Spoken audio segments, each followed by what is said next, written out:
રોજે ટિફિન માટે શેનું શાક બનાવવું એની ચિંતા હોય છે, તો આજે હું લઈને આવી છું એવી રેસીપી જે ટેસ્ટી પણ છે, હેલ્ધી પણ છે અને ટિફિન માટે બેસ્ટ પણ છે. હેલો ફ્રેન્ડ્સ, સ્વાગત છે તમારું મારા રસોડામાં. આજે આપણે બનાવીશું દેશી ચણાનું શાક. એના માટે મેં ચણાને 5 થી 6 કલાક માટે પલાળી દીધેલા છે. ચણા પલળીને તેની સાઈઝ કરતાં 3 ગણા મોટા થઈ ગયા છે. હવે એને બાફવા માટે આપણે કુકરમાં એડ કરી દઈશું અને ચણાથી 3 ગણું પાણી નાખીશું અને મીઠું નાખી 6 થી 7 વિસલ કરી લઈશું.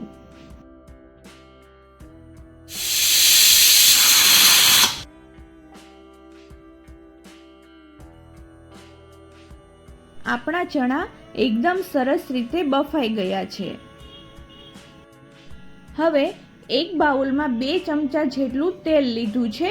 તેલ ગરમ થાય એટલે રાઈ, જીરું, લસણના નાના ટુકડા અને અડધી ચમચી ચણાનો લોટ નાખીશું. ત્યાર પછી એક ડુંગળી ખમણીને લીધી છે એ નાખીશું અને એક ટામેટું ખમણીને લીધું છે એ નાખીશું. તેલમાં બધું સારી રીતે મિક્સ કરી લઈશું અને સ્વાદ પ્રમાણે મીઠું અને અડધી ચમચી હળદર ઉમેરીશું. તેલમાં બધી વસ્તુને આપણે ચડવા દઈશું અને જ્યાં સુધી ગ્રેવીમાંથી તેલ છૂટું ના પડે ત્યાં સુધી આવી રીતે ચડવા દઈશું અને વચ્ચે વચ્ચે ચમચાની મદદથી આપણે હલાવતા રહીશું.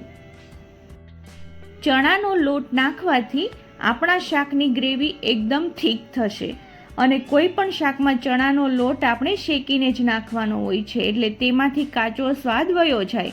હવે ગ્રેવીમાંથી તેલ છૂટું પડી ગયું છે તો આપણે 1 ચમચી તીખું લાલ મરચું નાખી અને સારી રીતે મિક્સ કરી લઈશું અને હવે આપણે બાફેલા ચણા નાખીશું.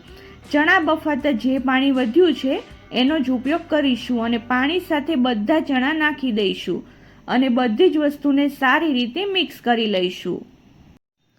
હવે ગ્રેવી અને મસાલા સાથે ચણાને સારી રીતે કૂક કરવાના છે, જેથી મસાલાની બધી જ ફ્લેવર ચણામાં એડ થઈ જાય અને ગ્રેવી થોડી થીક થઈ જાય. એના માટે આપણે ડીશ ઢાંકી દઈએ અને વચ્ચે વચ્ચે ચમચાની મદદથી હલાવતા રહીશું. લગભગ 6 થી 7 મિનિટ થઈ ગઈ છે અને આપણી ગ્રેવી એકદમ થીક થઈ ગઈ છે.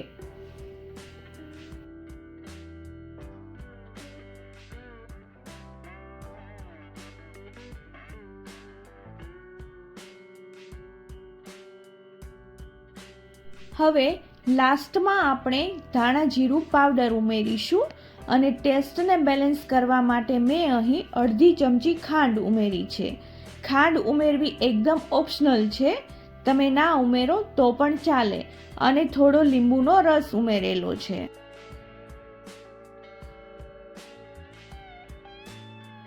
હવે ઉપરથી કોથમીર નાખી દઈશું અને તૈયાર છે આપણું દેશી ચણાનું શાક. તમને આ રેસીપી કેવી લાગી કમેન્ટ કરી અને જરૂરથી જણાવજો અને હજુ સુધી ચેનલને સબસ્ક્રાઈબ ના કરી હોય તો સબસ્ક્રાઈબ કરી દેજો અને બેલ આઇકોનને પ્રેસ કરી દેજો, જેથી નવી નવી રેસીપીની નોટિફિકેશન મળતી રહે.